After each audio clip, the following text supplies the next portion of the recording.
तर तिकडे मंत्री उदय सामंत नाशिकच्या दौऱ्यावर आहेत। भाजपचे गणेश गीते यांनी बंडखोरी करत उमेदवारी अर्ज भरला।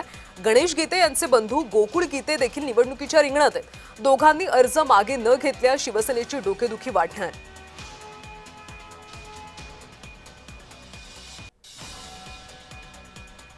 तर गीते बंधूंनी उमेदवारी अर्ज दाखल केलाय। जर त्यांनी अर्ज मागे घेतला नाही तर शिवसेनेची डोकेदुखी वाढणार आहे। आणि याच सगळ्या पार्श्वभूमीवर मंत्री उदय सामंत आज नाशिकच्या दौऱ्यावर आहेत।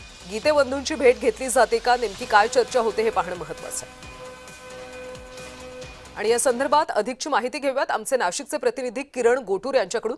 किरण, खरं तर गीते बंधूंनी विधान परिषदेसाठी उमेदवारी अर्ज दाखल केलेला आहे। आज उदय सामंत नाशिकच्या दौऱ्यावर आहेत, काय नेमकी चर्चा होऊ शकते?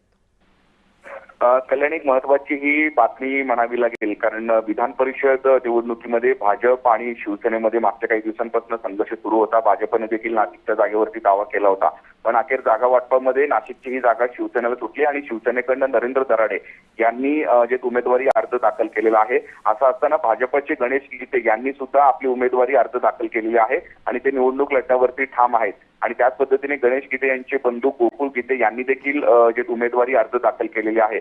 त्यामुळे गीते बंधूंनी आपल्या उमेदवारीवरती ठाम असल्याने आता शिवसेनेची डोकेदुखी वाढणार आहे, अशा पद्धतीचं परिस्थिती आपल्याला नाशिकमध्ये बघायला मिळतंय।